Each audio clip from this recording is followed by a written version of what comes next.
Bismillahirrahmanirrahim. Alhamdulillahi Rabbil Alamin.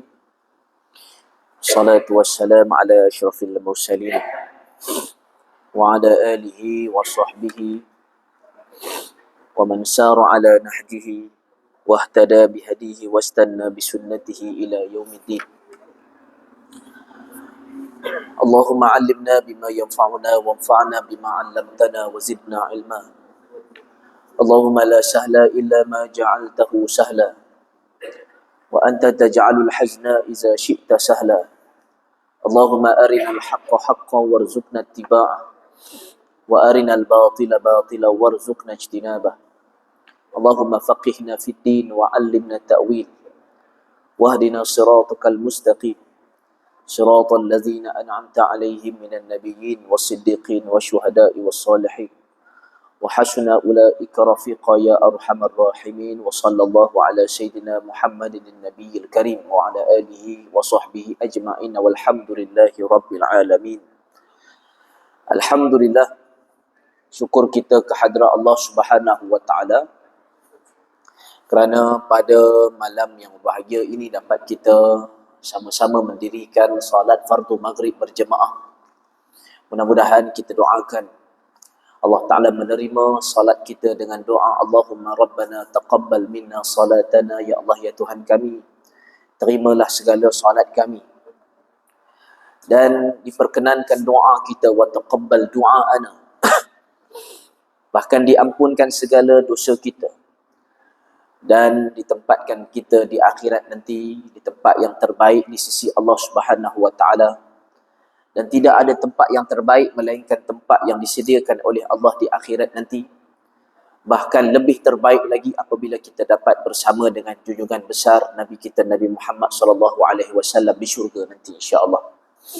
Saya muliakan pengurusi Masjid Nur Ramadan, seluruh ahli kuasa masjid, para pegawai masjid, muslimin dan muslimat, mukminin dan mukminat, tuan-tuan dan puan-puan yang dirahmati Allah Subhanahu wa taala sekalian. Kita meneruskan pengajian kita dengan menggunakan kitab 40 hadis jalan ke syurga yang disusun oleh sahibul fadilah Syekh ataupun Al-Ustaz Zamri bin Hashim hafizahullah taala. Dan kita dah masuk pada hadis yang seterusnya, pada hadis yang ke-10. Apakah jalan ke syurga yang boleh kita dapat ataupun yang boleh kita perolehi, yang boleh kita lalui dengan panduan yang mana Nabi SAW tunjukkan di dalam nas, terutamanya hadis baginda Nabi SAW. Salah satu daripada jalan ke syurga yang dinyatakan di dalam kitab ini pada hadis ke-10 adalah menunaikan haji dan umrah. Hadisnya apa?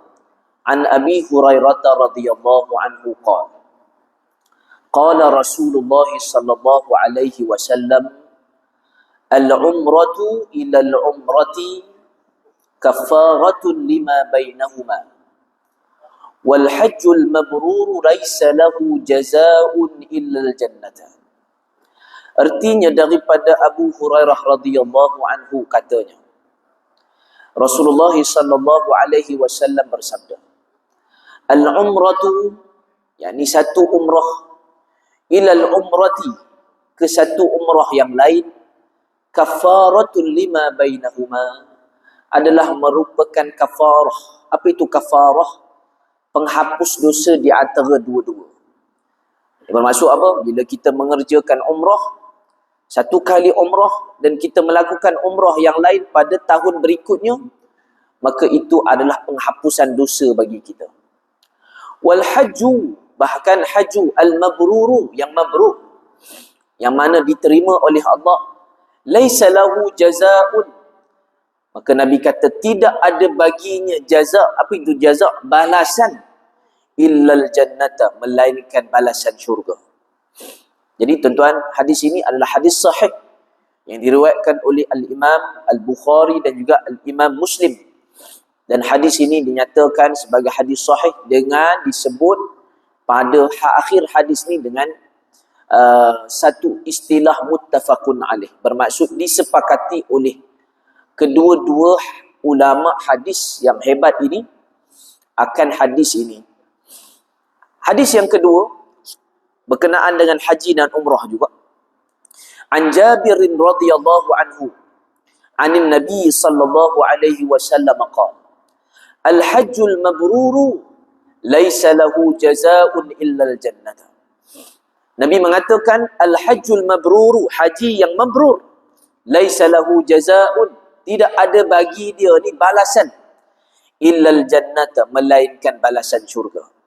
Qila, maka dikatakan ataupun ditanya oleh para sahabat, wa ma birruhu, apakah kebaikan daripada haji mabrur itu? Lalu Nabi SAW bersabda, it'amut ta'am, yakni kebaikan daripada haji mabrur itu adalah jamu orang makan, wa tibul kalam, dan juga baik perkataan. Dalam riwayat yang lain, menurut riwayat Imam Ahmad dan Imam Baihaqi, al-it'amut ta'am sama je, memberi makan, wa ifsya'us salam, dan juga menyebarkan salam. Tuan-tuan rahmati Allah Subhanahu wa taala, pengarang mensyarahkan hadis ini. Allah Subhanahu wa taala telah menjadikan Kaabah sebagai tempat perkunjungan orang ramai dan tempat aman sentosa. Jadi oleh sebab itu tempat yang paling aman tuan-tuan di dunia ni apa dia tuan-tuan? Ada orang kata tempat paling aman di dunia ni adalah apa? Negara Eropah. Kan? Antaranya apa? Finland lah. Pasal apa Finland? Dia kata Finland ni pendidikan percuma. Ya? Dia kata Iceland lah. Ada yang kata negara-negara di Eropah lah. Kan? Yang sejuk, duduknya, tempatnya cantik kan. Ada orang kata tempat paling aman di mana? Di pergunungan Kashmir. Tempatnya indah-indah. Ada yang pergi Alaska. Kan? Cantik Alaska ni. Tuan pernah pergi? Tak pernah pergi, jangan sembang. Jadi, cantik tempat tu. Aman ke tuan-tuan? Kalau nak dikatakan aman tuan-tuan, keamanan ni tidak boleh diukur dengan cantiknya tempat. Tapi aman yang dimaksudkan, yang boleh diukur ni adalah apa yang dinyatakan oleh Allah. Sebab itu apabila kita membaca surah apa tuan-tuan, kita baca surah At-Tin. Tuan biasa tak baca surah At-Tin? Surah At-Tin ni cerita pasal apa? Ada orang kata, Ustaz, ada tak Quran cerita pasal buah? Ada. Surah apa? Surah At-Tin, cerita pasal buah tin. Wattini wazzaitun. Allah Ta'ala bersumpah dengan nama buah tin dan buah zaitun. Kenapa buah tin dengan buah zaitun? Kenapa tak buah durian ke, rambutan ke, manggis ke? Barulah kena dengan selera orang kita, betul tak? Ini buah tin dengan buah zaitun. Allah, kita ni buah tin di Malaysia ni jarang jumpa. Kalau tanam di Malaysia ni pun tuan-tuan, pokoknya buahnya bukan besar-besar, kecil-kecil, tak macam yang ada di Timur Tengah. Buah tinnya besar-besar, manis-manis pula tu. Kita di sini nak jaga buah tin, ada orang dia tanam pokok tin yang tuan-tuan, berbuah juga di Malaysia ni. Tapi nak jaga tu bukan senang. Suhu udara apa semua, baja dia kena jaga. Jadi buah tin dengan buah zaitun. Apa kaitan dengan buah zaitun? Apa kaitan tin dan zaitun? Maka orang pun duk fikir lama-lama. Apa benda, apa kaitan buah tin dan buah zaitun? Adakah ayat ni ayat yang sia-sia? Allah Ta'ala saja-saja je nak sebut nama buah? Tidak. Tuan-tuan, kenapa Allah Ta'ala bersumpah dengan nama buah tin dan buah zaitun? Kerana dua buah ini adalah buah yang banyak ditanam dan berbuah di tanah yang dinamakan sebagai tanah Syam. Di mana Syam tu tuan-tuan? Di 3 buah negara yang ada pada hari ini. Apa 3 buah negara tu? Pertama tuan-tuan adalah 4. Pertama Syria, nombor 2 Lebanon, nombor 3 Jordan, nombor 4 di mana? Nombor 4 di bumi Palestin. Wa turi sinin. Apa maksud tur sinin? Yakni Tur Saina yang berada di bumi Mesir. yang mana itu adalah tempatnya Nabi Musa dia bercakap dengan Allah. Wa kallamallahu Musa taklima. Di mana tuan-tuan Nabi Musa bercakap dengan Allah? Di Tur Saina. Di mana? Di Mesir. Jadi bumi Mesir ni pun adalah bumi yang penuh dengan keberkatan. Wa hadzal baladil amin. Bila disebut baladil amin, apa yang dimaksudkan baladil amin? Balad bermaksud negara, tempat, negeri. Al-amin, negara yang aman. Di mana negara aman tu? Di dua tanah haram. Di bumi Mekah dan bumi Madinatul Munawwarah. Al-Mekkatul Mukarramah dan Al-Madinatul Munawwarah. Maka sebab itu tuan-tuan, apabila ada orang dia mengkaji berkenaan dengan ayat ini ada kaitan dengan apa? Ada berkaitan dengan geopolitik dunia. Kenapa tuan-tuan? Hari ini pertembungan ataupun tuan-tuan pergelutan yang berada di Timur Tengah ni menjadi satu apa? Satu kita kata skop utama bagi geopolitik dunia. Sebab itu bila kita nak tengok tuan-tuan, dunia kita ni dia berlaku kacau bilau, berlaku perubahan. Sudut ekonomi ke, minyak naik, minyak turun ke, tengok pada 3 buah negara ni. Pertama apa? Timur Tengah. Yang kedua apa tuan-tuan? Negara Mesir dan sekitarnya. Yang ketiga adalah apa yang berlaku kepada bumi Mekah dan bumi Madinah. Yang mana hari ini diperintah oleh satu negara dipanggil Arab Saudi. Maka 3 negara ni menjadi apa? Pemerhatian di kalangan pakar-pakar yang mengkaji berkenaan dengan geopolitik. Maka sebab itu bila berlaku peperangan di Timur Tengah, khususnya perebutan bumi Palestin, maka itu menjadi kesan kepada seluruh dunia. Kesan dia apa? Kesan dia pada Syria, kesan dia pada Iran, kesan dia pada Iraq. Kesan dia termasuklah kesan dia kepada negara-negara ASEAN.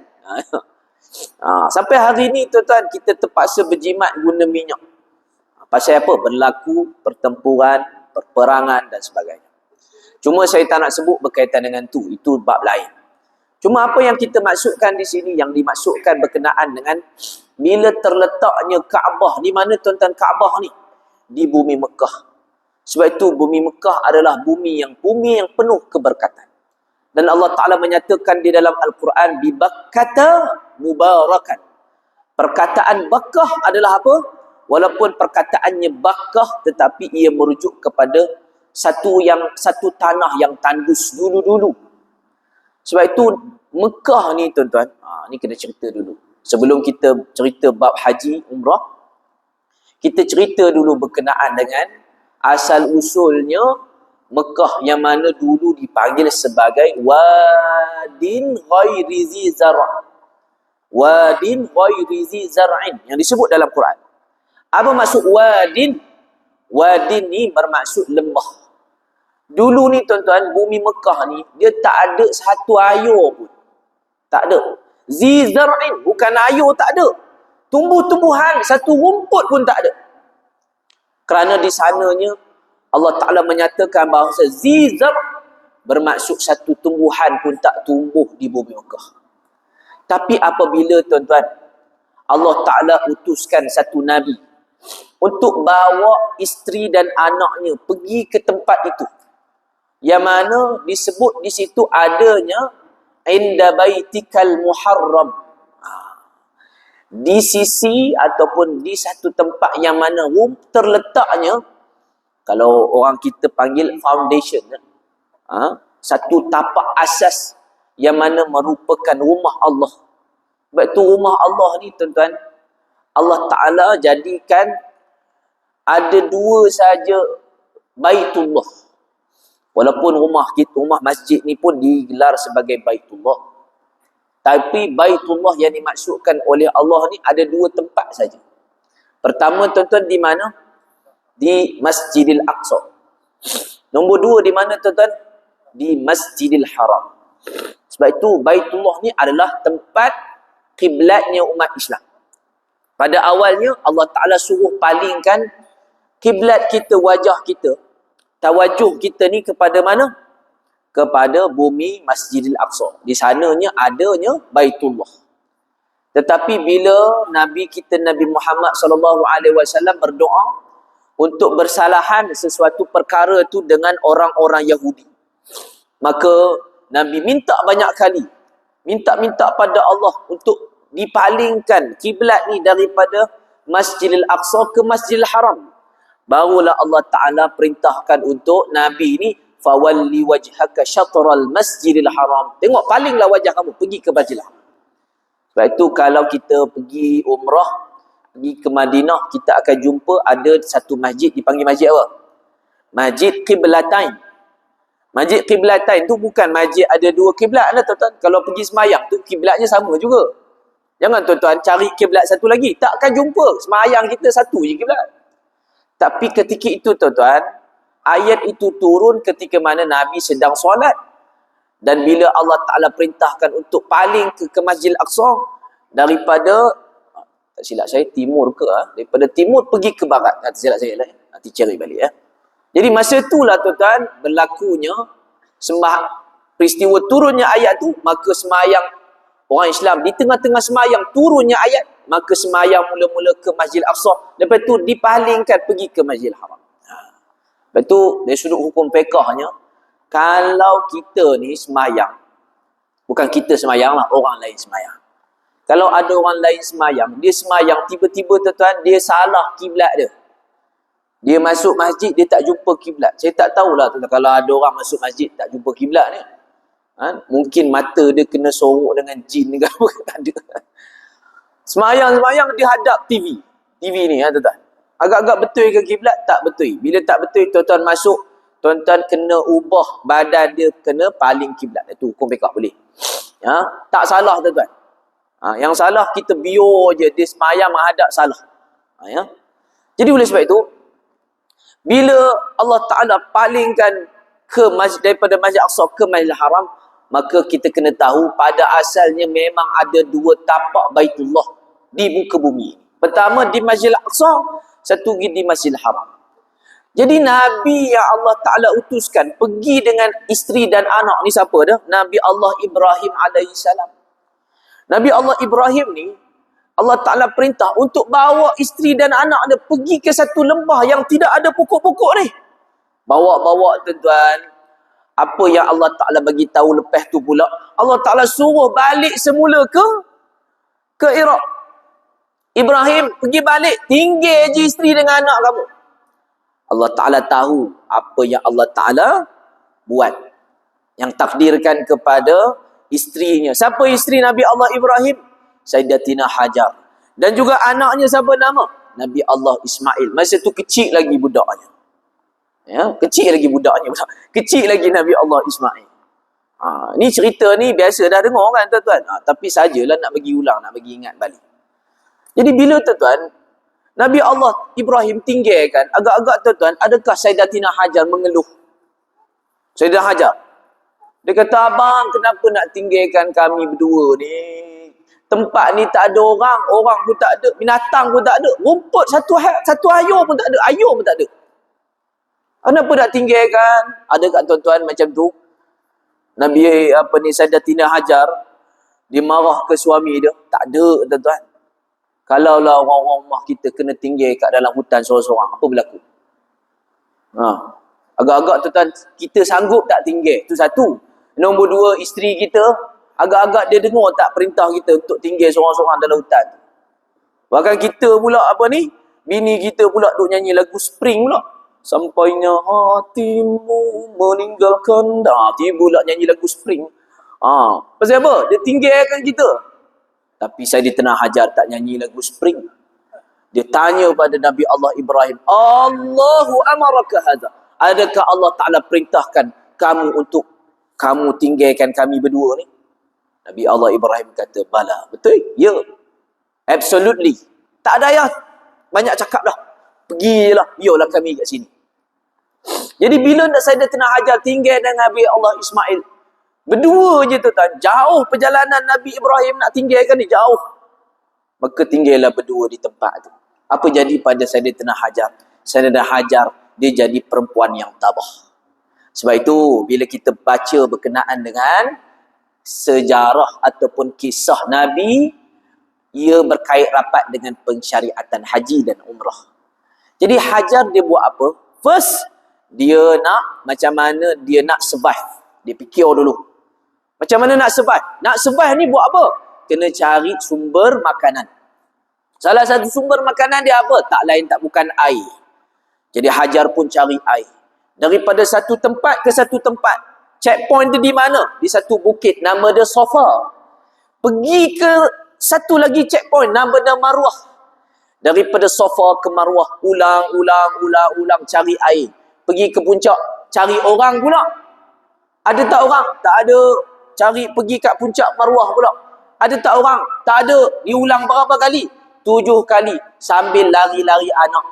Maka sebab itu hari ini, apa salah satu daripada rukun haji yang kita buat tuan-tuan, dalam rukun haji, bahkan apa yang kita buat ketika mana kita umrah, iaitu sa'i. Maka sa'i ni daripada mana? Daripada kisah Hajar dan juga Nabi Allah Ismail. Dia berkendungnya Nabi Allah Ismail sambil cari air. Tak jumpa orang, tak jumpa air. Apa berlaku tuan-tuan? Akhirnya Nabi Allah Sayyidatina Hajar, dia minta pada Allah, Allahumma aghith. Ya Allah, ya Tuhan kami. Ini dalam riwayat ya tuan-tuan. Cerita ni dalam riwayat yang sahih. Ya Allah, ya Tuhan aku, selamatkan kami. Aghith, selamatkan kami. Maka apa berlaku tuan-tuan? Allah Ta'ala utuskan satu malaikat. Siapa? Malaikat Jibril. Lalu malaikat Jibril ni tuan-tuan, dia buat apa? Ada pendapat mengatakan malaikat Jibril, dia guna tumit kaki dia, dan dia terus tuan-tuan pijak ke tanah. Dia kita panggil apa? Hentak dengan tumit Jibril ni. Ataupun setengah pendapat yang lain mengatakan menggunakan tuan-tuan kuisan daripada sayap malaikat itu. Akhirnya tuan-tuan apa berlaku? Keluarlah daripada tanah itu mata air yang tak tahu mana datang daripadanya sumbernya air itu. Tempat tu tak ada air, tak ada pokok, tak ada apa-apa, rumput pun tak ada. Tapi keluar air. Siapa yang keluarkan tuan-tuan? Allah. Sebab itu, ni tuan-tuan, satu, kita panggil apa? Kita panggil sebagai iradah dan kudrah daripada Allah. Allah Ta'ala boleh jadikan sesuatu perkara itu harus bagi akal, walaupun tempat tu tak ada sumber, tapi ada juga air. Ini tuan-tuan, walaupun sukar untuk dipikirkan secara adat dan secara logikanya, tapi itulah kuasa Allah. Jadi bila keluar air ni tuan-tuan, apa berlaku? Sayyidatina Hajar, dia tak ada bekeh. Dia tak ada tapuai, jenama tapuai tu tak ada dah tuan-tuan. Masa tu tak ada lagi. Jenama apa ni? Big Apple ke? Tak ada tuan-tuan. Lalu dikumpulkannya air tu yang melimpah-limpah ni tuan-tuan dengan tangan dia. Sambil menyebut dengan satu perkataan, iaitu berkumpullah, berkumpullah. Berkumpullah dalam bahasa Ibrani ni apa maksud dia? Iaitu zam. Allah kazam. Kan? Tak ada kaitan dengan Allah kazam. Zam tu maksudnya apa? Kumpulah ayo. Lalu takunglah air tuan-tuan dekat situ. Lalu dapatlah minum Nabi Allah Ismail dan Sayyidatina Hajar boleh minum kat situ. Dengan adanya sumber air, apa berlaku? Maka adanya tuan-tuan haiwan-haiwan yang datang. Bahkan tuan-tuan ada satu suku dipanggil sebagai satu suku yang mana disebut sebagai suku Bani Jurhum yang datang daripada Yaman. Yang mana tuan-tuan ia datang dengan hidup secara nomad, berpindah-pindah. Akhirnya tuan-tuan dia tengok ada burung dekat atas langit. Jadi selalunya kalau ada burung kat langit ni, satu tempat tu ada sumber air dan sumber makanan. Tengok-tengok tuan-tuan dah ada orang dah. Siapa dia? Iaitu Nabi Allah Ismail dan juga Sayyidatina Hajar. Dah duduk kat situ. Jadi tuan-tuan berlakulah tuan-tuan asimilasi di antara Nabi Allah Ismail dengan suku Bani Jurhum. Maka berkahwinlah tuan-tuan Nabi Allah Ismail dengan suku Bani Jurhum. Cuma ada satu cerita yang menarik tuan-tuan. Bila Nabi Allah Ismail dia kahwin dengan isteri dia. Isteri dia yang nombor mula-mula ni, nombor 1 ni tuan-tuan. Jadi bila isteri ni duduk di rumah, dipendekkan cerita lah tuan-tuan, ketika itulah Nabi Allah Ibrahim diperintahkan oleh Allah untuk pergi lawat balik anak dia yang dia tinggal lama dah.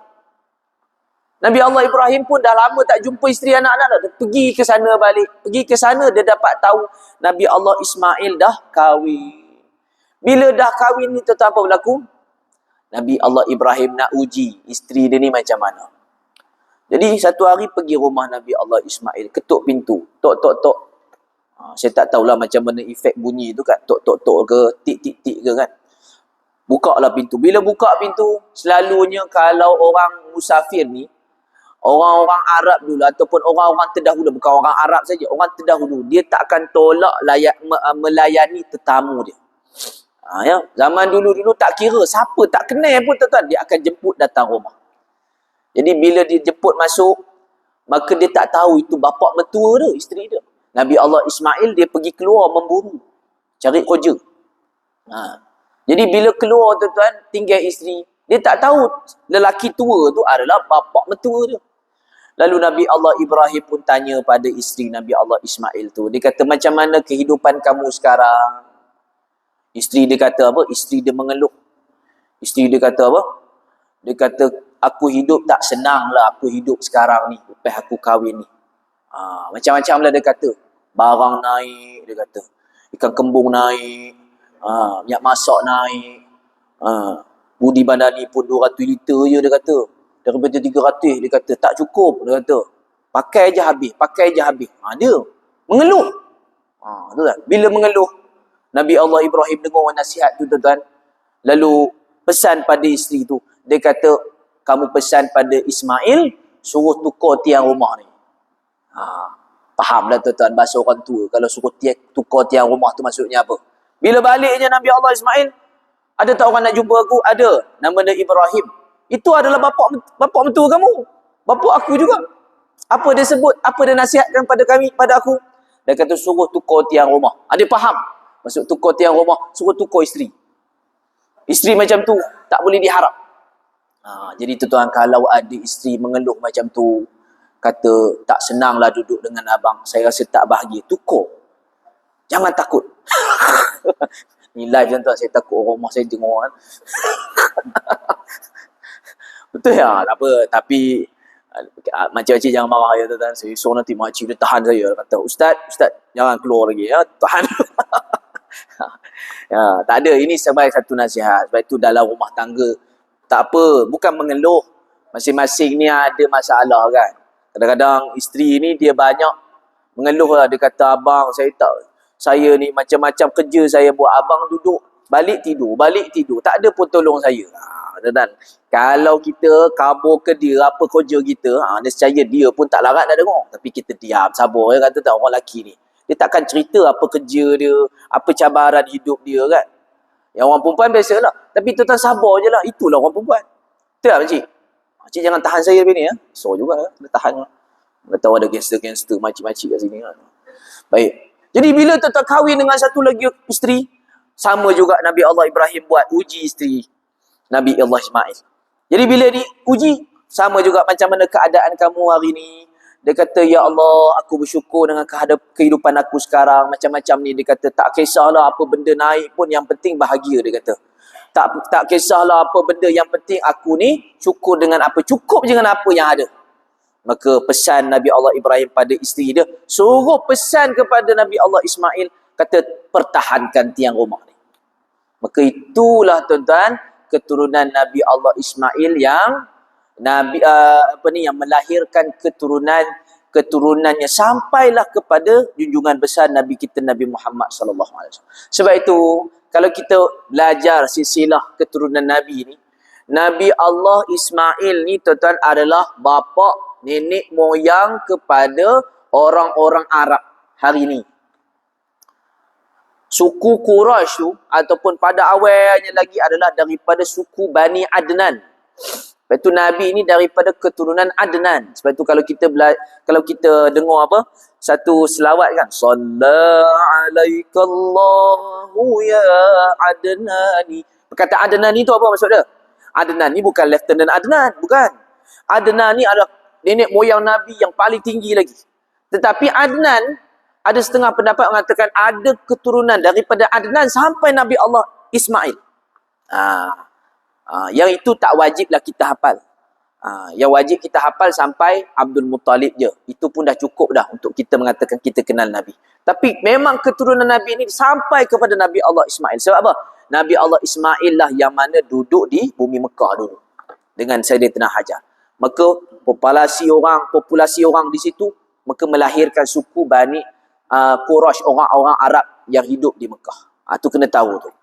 Tapi berbeza dengan keturunan susu galuh yang satu lagi daripada Nabi Allah Ibrahim juga. Nabi Allah Ibrahim ada anak seorang lagi nama Ishak. Daripada Nabi Ishak lahirnya Nabi Yaqub. Yaqub tu, Nabi Allah Yaqub, nama selain Yaqub adalah apa? Israel. Apa maksud Israel? Hamba Allah. The servant of Allah. Hamba Allah. Jadi Israel ni, Yaqub ada keturunannya. Keturunan tu dipanggil anak-anak Yaqub. Anak-anak dalam bahasa Arab dipanggil Bani. Jadi Bani Yaqub ataupun Bani Israel. Jadi daripada Bani Israel lahirnya nabi-nabi juga. Daripada Ishak, Yaqub, Yusuf sampailah kepada siapa? Nabi Allah Isa alaihi salam. Itu je tuan-tuan cerita dia. Jadi oleh sebab itu, baik, settle lah tuan-tuan dalam bab tu. Jadi pendekkan lagi cerita. Macam mana tuan-tuan pensyariatan haji ni? Selalu antara perkara wajib haji. Dia bukan rukun, ada wajib haji. Salah satunya adalah melontar jamrah. Biasa tak tuan-tuan? Lontar jamrah ni daripada kisah apa? Kisah Nabi Allah Ibrahim nak sembelih tu Nabi Allah Ismail. Selalu kita ambil kisah tu bila nak dekat-dekat raya korban kan. Tapi ada kisah yang berlaku. Daripada kisah tu lah tuan-tuan berlakunya pensyariatan lontar jumrah. Ya. Pasal apa? Mula-mula Allah Ta'ala perintahkan kepada Nabi Allah Ibrahim sembelih. Jadi bila disembelih tuan-tuan, inni azbahuk. Hai Ismail wa bunayya inni azbahuk. Wahai anakku, aku ni mimpi. Aku ni sembelih kamu. Fanzur maza tara. What's your opinion? Ya, bahasa orang putih sikit. Apa pandangan awak? Apa kata Nabi Allah Ismail?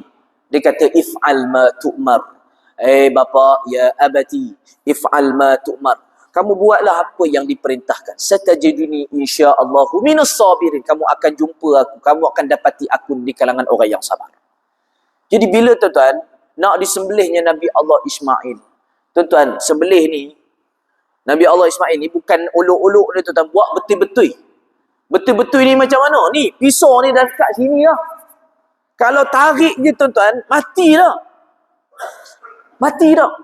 Tapi tuan-tuan, ada satu makhluk datang. Makhluk ni tuan-tuan, dia cuba untuk goda Nabi Allah Ibrahim. Dia kata, Ibrahim, tak kesian ke anak tu?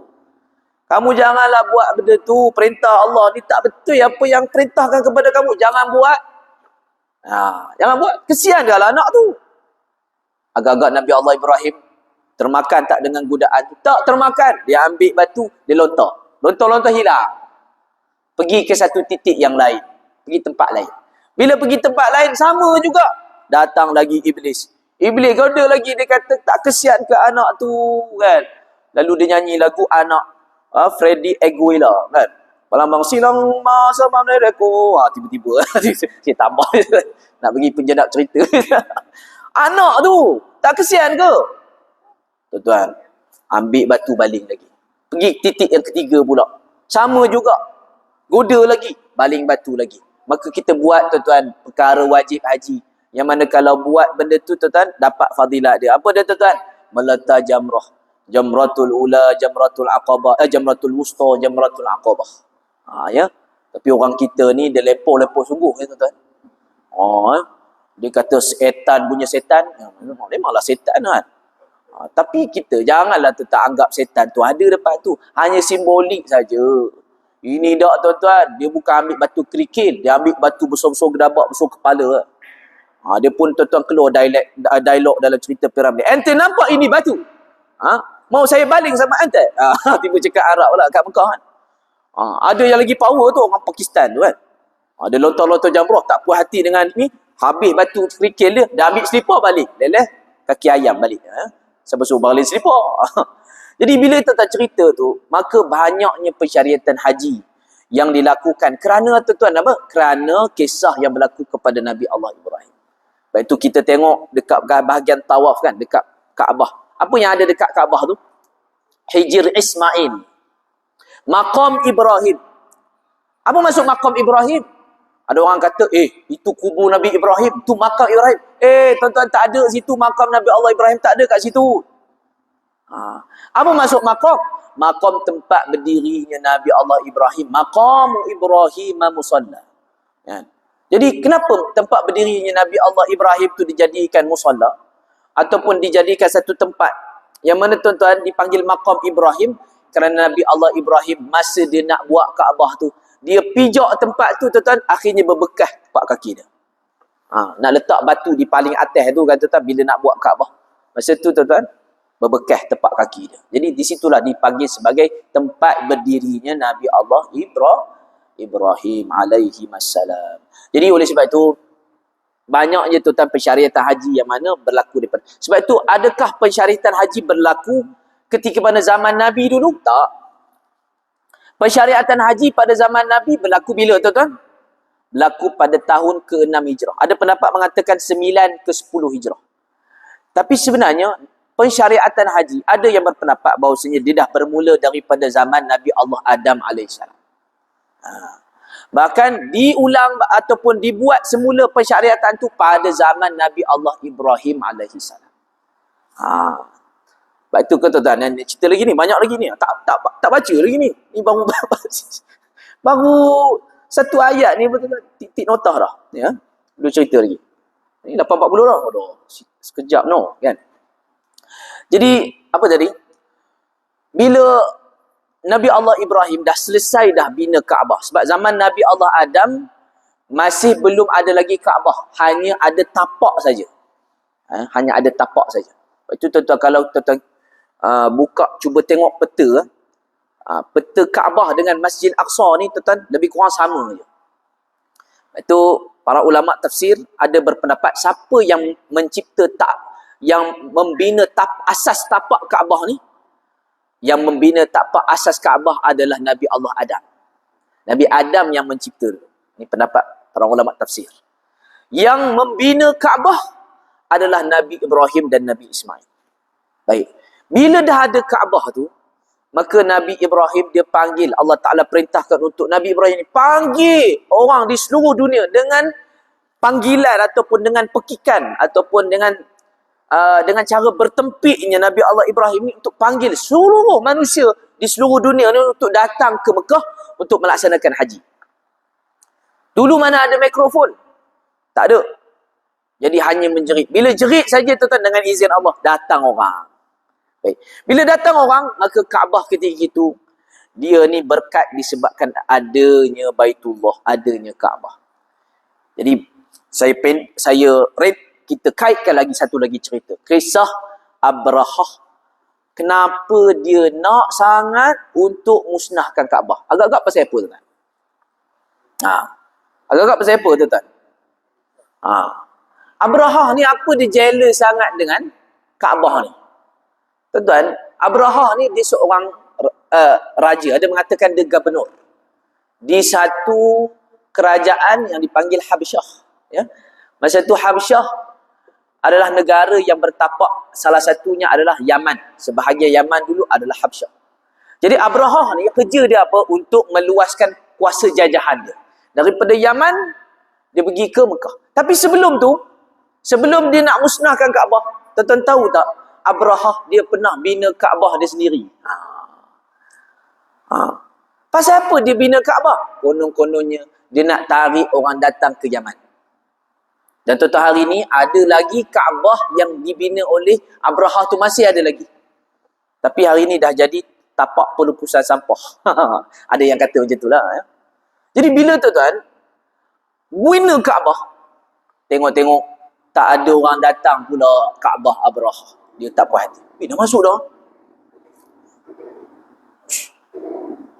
Ini tuan-tuan kena masuk, sambung ke datang. Saya ada kelas lagi ni. See you next time. Ya. Pada tak masuk lagi sama Pak Haji ni. See you next time. Aku qauli hadza wa astaghfirullahal azim li wa lakum. Kalau nak dengar cerita ni kena datang bulan depan. Baik. Aku qauli hadza wa astaghfirullahal azim li wa lakum. Assalamualaikum warahmatullahi wabarakatuh. A'udzubillahi minasyaitonir rajim. Bismillahirrahmanirrahim. Allahumma inna nas'aluka 'ilman nafi'a wa rizqan thayyiban wa 'amalan mutaqabbala. Sallallahu ala sayyidina Muhammad wa ala alihi wa sahbihi wasallam. Alhamdulillahirabbil alamin.